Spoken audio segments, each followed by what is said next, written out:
Ang mga kwento ng pag-ibig, kwento ng buhay, at kwento ng pag-asa dito sa Barangay Love Stories. Love Stories. Pipiliin mo bang magtapat ng pag-ibig mo sa best friend mo na posibleng mawala siya sa'yo? O titiisin na itago mo na lamang ba ito habang buhay para ma-save ang friendship ninyo? Dear Papa Dudut, magandang araw po sa inyo at sa lahat ng mga loyal kabarangay. Ako po si Tristan, 30 years old at nagtatrabaho bilang isang high school teacher sa isang pribadong paaralan dito sa amin sa Antipolo. Sa totoo lang po ay ngayong quarantine ko lang nadiskubre ang inyong programa dahil ilang taon din po akong nasubsob sa trabaho at mga church activities at wala ko halos panahon na makapakinig ng radyo. Pero nang nasimulan ko pong marinig ang inyong programa ay agad po akong na-addict sa pakikinig. Lalo na po kapag usapin ng relasyon at pag-ibig ang usapan ay damang-dama ko po, Papa Dudut. At ngayong marami na nga pong oras para makapagmuni-muni ay nanumbalik tuloy sa akin ang mga alaala ng aking one great love, si Mira. Dito ko po na-realize na hindi po pala ako tuluyang nakaka-move on sa kanya. At sana sa pag-share ko ng aking karanasan sa inyo at sa ating mga kabarangay at makatulong po ito sa pagpawi ng lungkot sa puso ko. Best friend ko po si Mira, Papa Dudut. Nagkakilala po kami halos isang dekada nang nakakaraan nang ako po ay naging active sa church namin at naging miyembro ng choir. Hurting po kasi ako noon, Papa Dudut.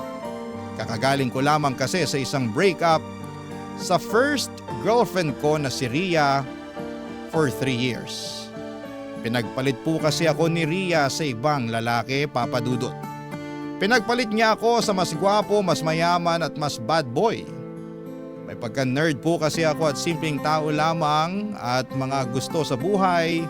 In short ay boring. Kaya naman po nang ako'y hiniwalayan ni Ria ay pakiramdam ko ay napakababa kong tao.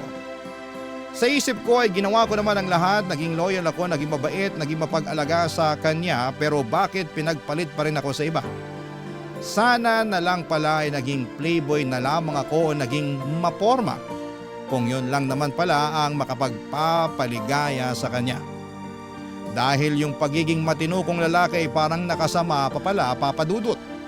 Mga ilang linggo din po akong na-depress noon at ang tangi lamang pong nakatulong sa akin ay nang hinikayat ako ng nanay ko na magsimba at umattend ng mga activities sa church. Doon na lang daw po ako maghanap ng magiging girlfriend dahil siguradong doon ang makukuha ko ay matino at parang nagdilang anghel nga po si Mama. Dahil sa simbahang yun ko, nakilala si Mira.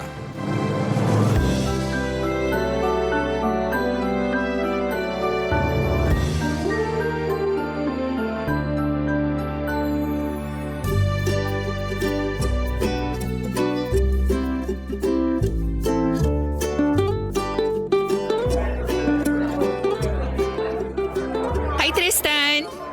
Kumusta naman yung first day mo dito sa music ministry? Okay naman po.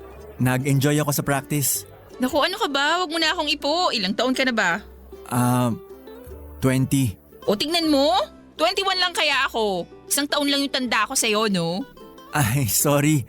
Magalang lang. Sus, dito, tropa-tropa lang tayong lahat. Hindi mo na kailangan maging masyadong formal. Just relax. Okay, sige. Saan ka pa uuwi ngayon? Malapit lang ako dito. Lalakarin ko nga lang eh.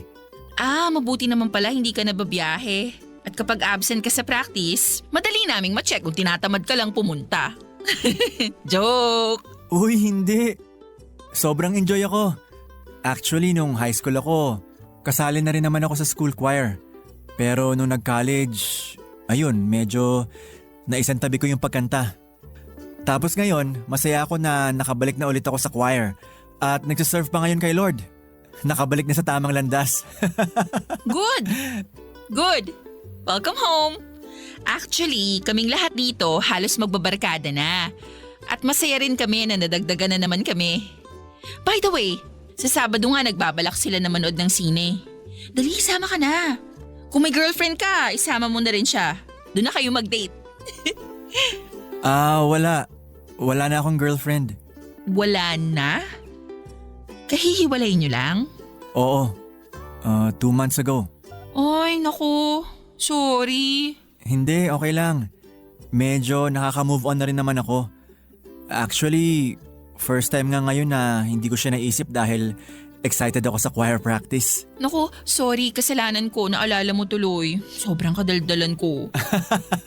Hindi. Okay nga lang talaga. Promise. Kapit lang, friend. And huwag mong madaliin. God will heal all things in His time. Thank you. Ay, sandali. Hello? Hi, love! O sige, palabas na ako. Gusto mo na sumabay sa amin, Tristan? Daan ka na namin ng boyfriend ko kung malapit ka lang naman dito. Okay, sige.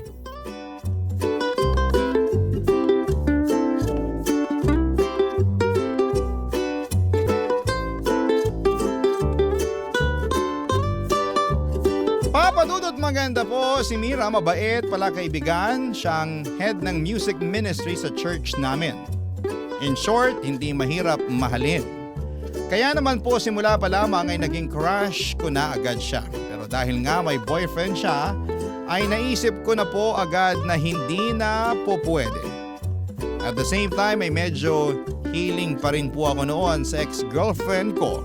Kaya hindi po ako naghahanap agad ng girlfriend at hindi ako nagmamadaling pumasok agad sa isang relasyon. Sa paglipas ng mga taon ay naging close po kaming dalawa, Papa Dudut. At masasabi kong parang naging mag-best friends na nga kami. Yung iba po kasi sa choir ay mga nagsipag-asawa na rin. O kung hindi man ay nag-abroad na. Kaya iilan na lamang din po kaming natira sa grupo. At dahil naging close kami ni Mira ay kadalasang imbitado na namin ang isa't isa kapag may mga family gatherings at dahil may boyfriend siya. Si Norman ay sinasama na rin niya, Papa Dudut. At marami na rin pong pagkakataon na lumalabas kaming tatlo. Naging close na rin po ako kahit papaano kay Norman pero mas kami pong dalawa ni Mira ang naging close. Kapag may problema po si Mira sa relasyon nila ay sa akin siya naglalabas ng sama ng loob. Kaya habang tumatagal po ay hindi ko na rin po naiiwasan na nafo-fall na ako ng tuluyan sa kanya, Papa Dudut.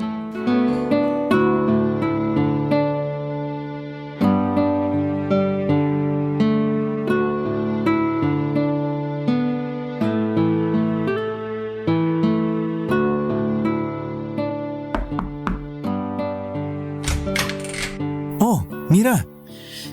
Bakit? Halika, pasok ka sa loob. Sorry kung bigla akong sumugod dito, ha? Wala kasi ako matakbuhan. Anong nangyari? Nag-away ba kayo ni Norman? Tristan! Nag-break na kami ni Norman. Ha? Bakit? Nahuli ko kasi siya. Nahuli na ano? Yung Gina na pinaghihinalaan ko na palaging nakalike sa mga post niya. Ka-text nga talaga niya. Ano? So ano, kalandian niya? Oo. Paano mo nahuli? May nasend kasi siya sa aking message nung isang araw. Tapos nabasa ko sa phone ko yung preview. Ang sabi niya sa message, anong movie papanoorin natin? Kinutuban na ako na nagkamali siya ng send, kaya pinabayaan ko lang muna ng ilang minuto. Tapos nang inopen ko yung message niya, nakita ko na ni-remove na niya.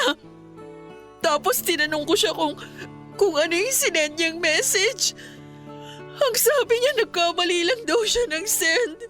May binibili daw siya kasing parts ng computer sa online seller. Hala, sinungaling. Tapos pinalampas ko lang. Nung nagkita kami kanina, sinubukan kong hulihin siya. Nagkunwari akong na-empty bat na yung cellphone ko. Kaya nang hiram ako sa kanya ng phone, dahil may kailangan akong i-text. Tapos doon na siya namutla. Ayaw niyang ipahiram.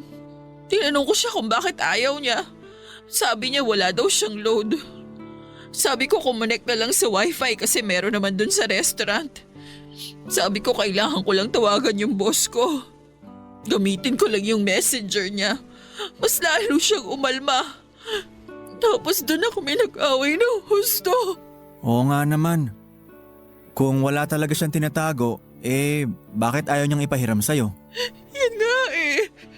Tapos yun, diniretso ko na siya at sinabi ko na huli ko siya na wrong send sa akin nung isang araw.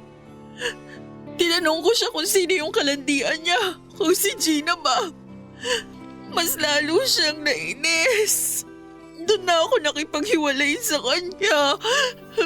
Sorry to hear that, Mira. Pero tama yung ginawa mo. Blessing yan na nahuli mo siya. At tama rin na hindi ka nagbulag-bulagan at kinumpronta mo siya. Pangatlong beses na niyang ginawa to sa'yo, Mira. It's good na natauhan ka na. Sobrang sakit, Tristan. Sinubukan kong mag-work yung relationship namin. Hindi ako napagod na ipagdasal na magbago siya. Pero bakit ganun?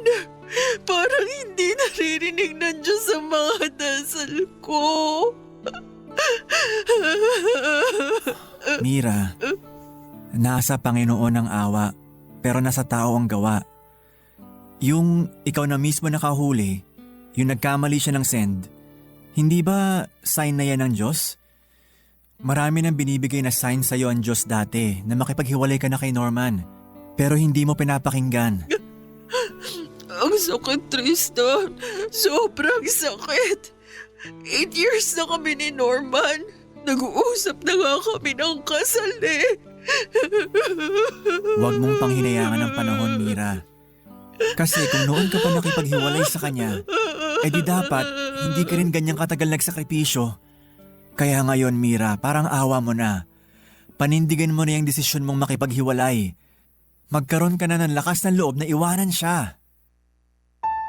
Sa totoo lang po, Papa Dudut, sa loob ng mahabang panahon ay nahati po ang sarili ko sa pagiging isang mabuting kaibigan kay Mira at ang pagiging in love ko sa kanya. May bahagi sa akin na gusto ko nang makipaghiwalay talaga si Mira kay Norman. Pero hindi ko naman po siya masusugan ng husto na gawin yon.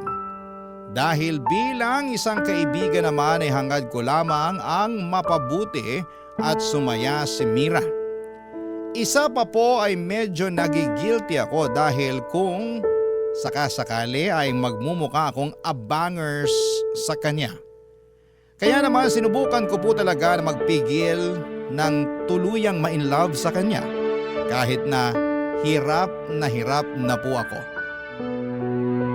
The thing po kasi, Papa Dudut, nang tumagal ang friendship namin ni Mira ay naging sobrang close na po kami na may mga pagkakataon na parang magkarelasyon na kami kung umasta. Lalo na noong panahon na na-assign si Norman sa abroad at nag-LDR sila. Nang mga panahon na yon ay madalas kaming lumabas ng kami lamang at palagi nga po kaming napagkakamalang magkarelasyon. Nang mga panahong yon ay may mga pagkakataon na pinapakiramdaman ko si Mira kung meron ba siyang nararamdaman sa akin na higit pa sa kaibigan at masasabi ko pong may mga oras nga na naiisip ko na baka may pag-asa ako sa kanya pero agad ko rin pong binabaon yon dahil ayaw kong makasira ng relasyon lalo pat nangyari na sa akin yon. At dahil din po tuluyan na nga rin akong na-fall kay Mira ay hindi na rin po ako nagkaroon pa ng ibang girlfriend, Papa Dudut.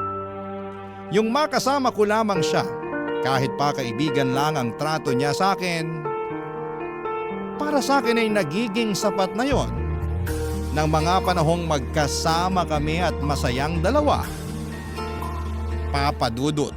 Barangay Love Stories. Barangay Love Stories. Lumipas po ang 2 buwan na napanindigan ni Mira ang kanyang pakikipaghiwalay kay Norman, Papa Dudut. Matapos po kasi ng pag-uusap namin ni Mira ay nagkulong siya sa bahay nila ng halos 2 linggo. Talagang apektado po siya sa nangyari maski po ako ay hindi niya kinakausap ng mga panahong yon. 8 years nga naman po silang naging magkarelasyon ni Norman. Lahat ng tao akala ay sa simbahan ang tuloy nila. Ang hindi alam ng mga kamag-anak at ng ibang mga kaibigan ni Mira ay matagal na rin po silang nagkakaproblema ni Norman. Dinadaan niya lamang sa tiyaga at sa panghihinayang. Pinabayaan ko lamang po si Mira na mag-heal on her own, Papa Dudut. Dumaan din ako dati sa pinagdaanan niya at alam kong may mga panahon talagang kailangan ng tao na mapag-isa. And eventually naman po ay tinawagan akong muli ni Mira at unti-unti niya na rin pong sinubukan na bumalik sa normal na buhay niya. Pero matapos nga po ng 2 buwan mula ng kanilang paghihiwalay ay muling nagparamdam si Norman sa kanya.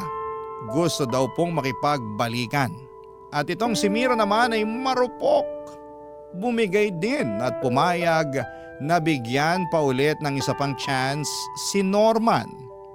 At ang hindi ko po inakala, Papa Dudut, ayun na pala ang simula ng tuluyang pagkawala sa akin ni Mira.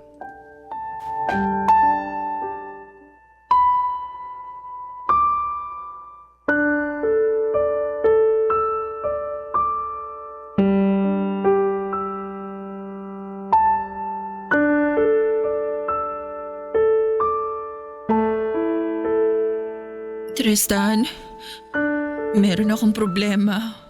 Hay, ano? Nag-away na naman kayo ni Norman? Hindi, Anong problema? Tristan.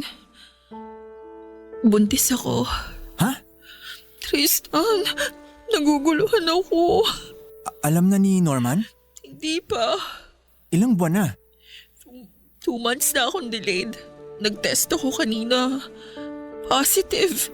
Nabuntis ka bago kayo maghiwalay? Oo. Well, at least, 'di ba? Nagkabalikan na kayo ni Norman. And 'di ba, nagbabalak na rin naman kayong magpakasal? Oo. Pero ewan ko, naguguluhan ako, Tristan. Kung kailan nabuntis ako at kung kailan nagkabalikan na kami, doon naman ako hindi naging sigurado kung siya ba yung tamang lalaki para sa akin. I feel so trapped. Kung hindi ka pa sigurado kay Norman, siguro mas makakabuti kung pag-isipan mo muna ng husto bago ka magpakasal. Pero paano yun, Tristan? Hindi naman ako pwedeng hindi rin magpakasal sa kanya. Ayokong lumaki ang bata na walang ama. Pero mahirap din na lumaki yung bata na palagi nag-aaway ang mga magulang niya. Siguro naman magbabago na rin si Norman at Titino kapag kasal na kami. Mira, ilang beses mo na bang binigyan ng pagkakataon si Norman? Siguro ang mas mahalagang dapat mong matukoy ngayon ay kung talagang mahal mo pa siya. Ewan ko, Tristan. Naguguluhan ako. Nahihirapan na akong malaman kung nakipagbalikan ba ako kay Norman dahil mahal ko siya o dahil natatakot lang akong mag-isa. Mira, hindi ka naman nag-iisa eh. Andiyan ang pamilya mo. May mga kaibigan ka. At saka, andito ako. Alam ko, Tristan. Kaya nga naguguluhan ako eh. Anong ibig mong sabihin? Wala, sorry. Ewan ko, magulo yung utak ko ngayon. Sige Tristan na, uwi na muna ako. Mira, please, pag-isipan mo ng mabuti. Para pong pinagsakloban ako ng langit nang marinig kong nabuntis ni Norman si Mira, Papa Dudut. Doon ko na po naisip na eto na, sinampal na ako ng katotohanan. Hindi akin si Mira at kahit pa paniwalain ko ang sarili ko na sapat nang magkaibigan kami ay hindi ko kaya. Hindi ko na po kayang magsinungaling sa sarili ko, Papa Dudut. Mahal ko si Mira at siya ang babaeng gusto kong makasama habang buhay. Gayon pa man ay hindi pa rin ako nagkaroon ng lakas ng loob na magtapat sa kanya. Naroon pa rin ang bahagi ng sarili ko na nangangamba na kapag nagtapat na ako sa kanya, nang tunay kong nararamdaman ay magbago na rin siya sa akin. At alam ko rin naman na yon ang tiyak na mangyayari. Ang lumayo siya para maiwasang masaktan niya ako. At dahil naging magulo rin po ang isipan ko ay lumayo muna ako pansamantala kay Mira, Papa Dudut. Sinubukan kung kaya ko bang wala siya sa buhay ko. At kung mawawala ang nararamdaman ko sa kanya kapag nagpakalayo muna ako. Nag-leave ako sa trabaho at pumunta muna sa mga kamag-anak ko sa probinsya at doon muna namalagi ng 2 linggo. Ang sinabi kong dahilan kay Mira ay mag-a-attend ako ng reunion. Kahit na ang katotohanan ay magmumuni-muni ako. At pagbalik ko ay nakapag-desisyon si Mira, Papa Dudut.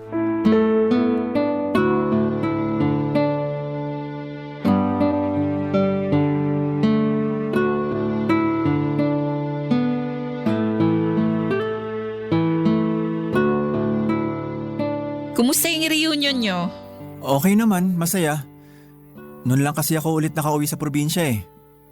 Pasensya ka na pala ah. Hindi ko nasasagot yung mga tawag mo. At minsan pati text at messages mo. Mahina kasi ang signal doon eh. Okay lang. Ikaw, kumusta naman? Kumusta naman kayo? Tristan, pumayag na akong magpakasal kay Norman. Ha? Congrats! Congrats sa inyo. Bakit parang malungkot ka? Oh, hindi. Kinakabahan lang. Siyempre, bagong yugto na yun ang buhay namin eh. Oo. Normal naman yan. Kailan nyo balak magpakasal? Ang sabi ng mga magulang ko, sana daw sa lalong madaling panahon. Bago man lang daw sana lumaki yung tiyan ko. Ha? Magmamadali kayo dahil lang doon? Tama din naman sina mama eh. Mira, 28 ka na. Wala ka nang dapat ikahiya kung nabuntis ka man bago magpakasal. Yun na nga eh, 28 na ako. Tristan, 8 years na kami ni Norman. Ang tanda ko na para maging disgrasyada. At mas lalong nakakahiya na kung kailan nabuntis ako, saka pa ako makikipaghiwalay kay Norman. So gusto mo nang makipaghiwalay kay Norman? Hindi, ang sinasabi ko lang, buntis na rin naman na ako. Ituloy-tuloy ko na. Magpapakasal na ako. Kahit na hindi ka pa sigurado sa kanya? Sigurado na ako sa kanya. Ha? Sa mga lumalabas sa bibig mo at kinikilos mo, malinaw na hindi ka pa sigurado kay Norman, Mira. Anong gusto mong gawin ko? Makipaghiwalay ako sa kanya. Maging single mother ako.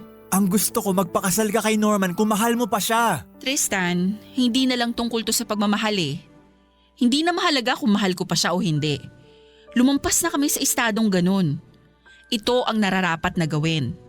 Ito yung praktikal na gawin. Mira, ilang beses mo na bang sinasabi yan sa loob ng 8 taon yung samahan ni Norman? Mula noon hanggang ngayon, sinasabotahe mo ang sarili mo dahil takot ka. Bakit ikaw? Hindi ka ba takot? Ano? Wala nang patutunguhan tong usapan natin, Tristan. Nakapagdesisyon na rin ako. Magpapakasal ako kay Norman. Hindi ko po alam, Papa Dudut, kung ang rason ng mga matatalinhagang tanong sa akin ni Mira ay kung hinihintay niya lamang ba akong magtapat sa kanya ng nararamdaman ko. Pero sa bawat pagkakataon na nakakaramdam ako ng sabihin ko na sa kanya ang tunay kong nararamdaman ay pinapangunahan po ako ng pangamba. Na baka asyumero lamang ako o baka awayin niya ako. Dahil nararamdaman niya rin na may gusto ako sa kanya at sa loob ng mahabang panahon ay parang niloko ko lamang siya at pinapaniwala na pakikipagkaibigan lamang ang habol ko sa kanya. At nanalo na nga po sa akin ang pangamba at takot. Ang maging playing safe na rin na kagaya niya. Nagdesisyon ako na itago ang nararamdaman ko sa kanya at panindigan ang maging kaibigan lamang niya kahit na habang buhay pa akong magdusa, Papa Dudut. Sa isip-isip ko ay mas mabuti na yon ang magpanggap na kaibigan lamang ang nararamdaman ko sa kanya Kesa naman mawala siya ng tuluyan sa buhay ko. Ipinagpanalangin ko na lamang po na sana ay makayanan ko at makamove on din ako sa kanya. At matutunan na rin na magmahal ng iba kapag kasal na siya. Barangay Love Stories. Barangay Love Stories. At nang lumipas sa mga araw, mga linggo ay nagpanggap ako na ayos lamang ako. Pinanatili ko ang pagpapanggap kay Mira na hindi ako apektado, na masaya ako para sa kanya. Kahit gabi-gabi na lamang ay umiiyak ako. At mas tumindi pa po ang kalungkutan, pait at sakit na nararamdaman ko nang yayain niya ako na maging bride's groom sa kasal niya. Habang papalapit po ang araw ng kasal ni Mira ay patindi po ng patindi ang sakit sa puso ko. At patindi rin ang patindi ang bugso ng damdamin ko na umami na sa kanya, Papa Dudut. Naitaya ang lahat. Malaman lang kung may pag-asa ba ako sa kanya habang hindi pa huli ang lahat. At nang tumagal ay maski po ang nanay ko ay napapansin na rin ang pagiging matamlay at distracted ko sa pagtatrabaho. Kaya't isang araw ay kinausap niya rin ako ng masinsinan, Papa Dudut.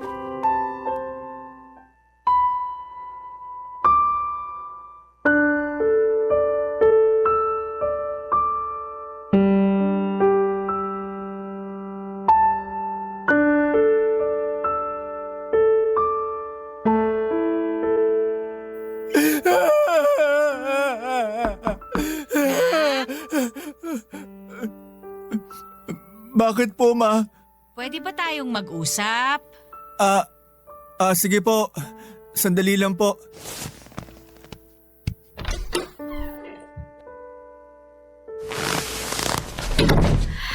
Anak, hindi ka na naman sumabay sa pagkain. Oh, umiiyak ka ba? Hindi po, Ma.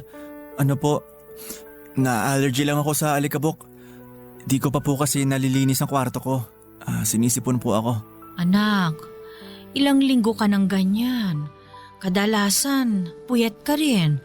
Palaging may lagnat. May pinagdadaanan ka ba? Wala po, Ma.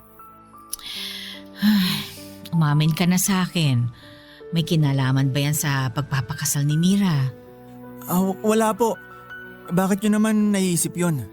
Tristan, kahit gaano pa katanda ang anak, ang ina hindi yan nawawalan ng kutob sa pinagdaraanan ng anak niya. Kaya yung mga tukso-tukso ko sa'yo kay Mira, hindi lang dahil gusto ko siya sana para sa'yo. Binibiro kita dahil alam kong may gusto ka sa kanya. Hindi po, Ma. Ay, tama na. Hindi nga. Kasi parang hindi mo lang siya gusto eh. Kundi mahal mo siya. Ay, itong anak kong ito, oo. Sige na, sige na. Sige lang, iiyak mo lang yan. Ma, hindi ko alam ang gagawin ko. Mahal na mahal ko si Mira. Natatakot ako na mawala siya sa akin, Ma. Bakit hindi mo na lang sabihin sa kanya? Tinanggap mo pa yung pagiging bride's groom sa kasal niya. Masokista ka rin eh, ano? Gusto ko po kasi na nandun din ako sa oras ng kasal niya. Ang tanong, kaya mo ba? Baka mamaya, habang ikinakasal yan si Mira doon, doon ka pa magkalakas ng loob na ipatigil yung kasal. Wag ganun anak ha, hindi maganda yon. Ma, hindi ko na po alam ang dapat kong gawin. Anak, ito lang ang sa akin ha. Sa tingin ko, dapat sabihin mo na yan sa kanya. Dapat nga noon mo pa yan ipinagtapat sa kanya Paano kung magalit siya? Paano kung layuan niya ako? Paano kung mandiri siya sa akin dahil after all these years, pinapaniwala ko sa kanya na kaibigan lang ang tingin ko sa kanya? Kaya balak mo na habang buhay na maging ganong kayo? Abay Tristan, magtapat ka na kay Mira. At kung ano man yung maging desisyon niya, tatanggapin mo dapat yon. Ang mahalaga, mapalaya mo na ang sarili mo. Pero Ma, Ikakasal na siya sa 1 linggo. Kaya nga dapat huwag ka nang mag-aksaya ng oras.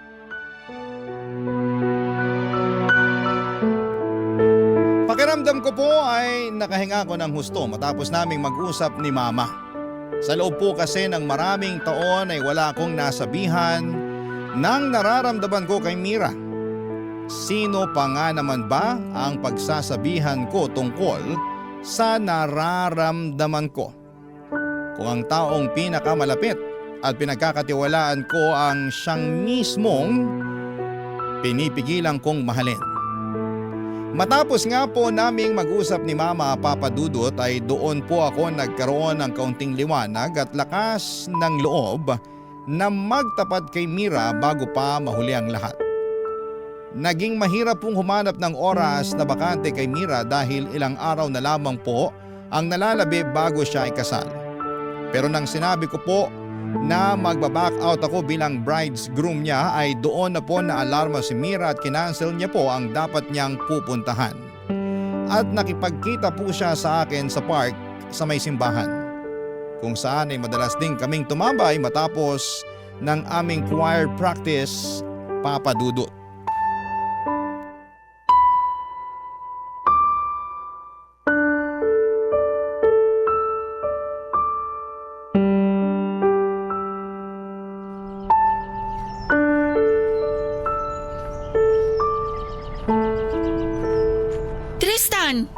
Mira, Tristan, bakit ka magbaback out? Mira. Sa tingin ko alam mo naman ang dahilan. Tristan, hindi ko alam. At bakit ngayon mo lang to sasabihin sa akin? Ilang araw bago ako ikasal. Sorry Mira. Hindi ko sinasadya na dumagdag pa sa mga problema. Lalo pat alam ko na busy at stressed ka na. Ano ngang problema, Tristan? Mira, hindi ko kaya eh. Hindi mo kayang ano? Mira, please. Huwag ka naman magalit sa akin. Diretsuhin mo na nga kasi ako. Bakit ayaw mong pumunta sa kasal ko? Sige. Kalimutan mo na yung sinabi ko. Sige, pupunta na ako sa kasal nyo. Oh my gosh, Tristan. Ano ka ba naman? Sorry kung nakagulo ako. Kalimutan mo na to. Tristan, ikakasal na ako't lahat. Ganyan ka pa rin? Anong ibig mong sabihin? Ganyan, takot. Takot kang umamin. Takot kang masaktan. I'm sorry. Alam mo, Tristan, nakakatawa lang kasi. Tama ka. Matagal ko na ring nararamdaman na may gusto ka sa akin. Pero sa 8 taon ng pagkakaibigan natin, at sa dinami-rami ng pagkakataon mo na magtapat sa akin, duwag ka. Kahit ilang beses na kita binigyan ng pagkakataon, tinulungan na umamin sa akin, hindi mo pa rin ginagawa. Mahal kita, Mira. Ayan. Nasabi ko na. Alam mong malungkot, Tristan? Maraming beses na rin akong nahulog sa'yo eh. Pero pareho tayong duwag.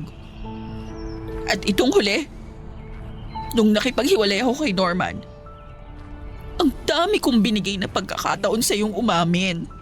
Pero wala ka pa rin ginawa. Natakot ka pa rin.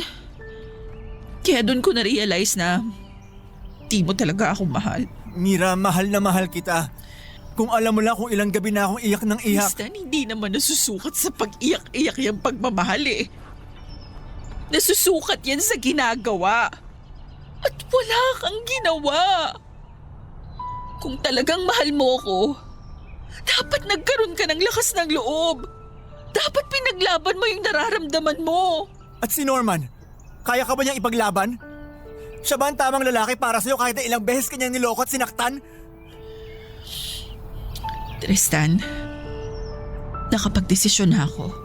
Nakapagdesisyon ka na magpapakasal ka sa kanya kahit hindi mo na siya mahal? Mahal ko si Norman. Alam mong hindi mo na mahal si Norman, Mira. Mira, please. Itigil mo ang kasal nyo. Sumama ka na sa akin. Tayo na lang. At hindi rin kita mahal, Tristan. Ano? Kung nagkagusto man ako sa'yo noon, wala na yon. Kung nagkaroon man ng pag-asa na maging tayo, huli na. Mira, please. Tama. Mas mabuti nga siguro huwag ka nang pumunta sa kasal ko. At magtapos na dito. yung pagkakaibigan natin.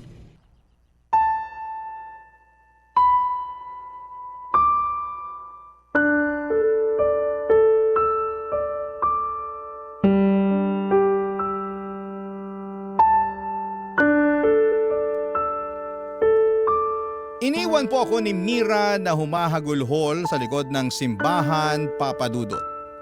Gusto ko man siyang habulin, magmakaawa, lumuhod at makiusap na bumalik siya at bigyan niya ako ng pagkakataon ay hindi ko ginawa. Maske sa puntong yon ay naduwag pa rin ako, Papa Dudut. At sobrang nagalit po ako sa sarili ko. Pakiramdam ko ay napakahina kong tao. Yun na rin po ang huling beses na nagkita kami ni Mira. Matapos po noon ay tinanggal na rin agad ni Mira sa social media accounts niya ang pagkakaibigan namin. At nalaman ko na lamang po sa mga common friends namin na natuloy ang kasal nila. At naging usap-usapan din po ang biglaang pagkawala ko sa kasal nila. At kahit na naging chismis na nga po na may gusto ako kay Mira at kinaawaan ng mga kakilala at common friends namin, kahit na sigurado po akong nakarating na rin yon kay Norman, ay hindi ko na lamang po yon pinansin. Sinubukan ko na lamang pong mabuhay ng tahimik na malayo sa kanila at kay Mira. At ang huli ko pong balita kay Mira ay nakapanganak na siya at sila pa rin ni Norman. Sana po ay naibigan niyo po ang aking kwento, Papa Dudut, kahit na medyo malungkot po ang kinahinatnan. Sa ngayon po ay single pa rin po ako at sa totoo lang ay hindi pa rin ganap na nakaka-move on kay Mira at araw-araw kong ipinagdarasal na magkatotoo yung sinabi sa akin ni Mira ang hindi na matakot at ang magkaroon na ng lakas ng loob na magmahal ng muli. Ang inyong forever kapuso at kabarangay, Tristan. Ako, gigil na gigil talaga ako sa nangyayari sa kwento natin. O ikaw, kabarangay, kumukulo rin ba dugo mo? Pwede kang mag-iwan ng comment sa ating comment section.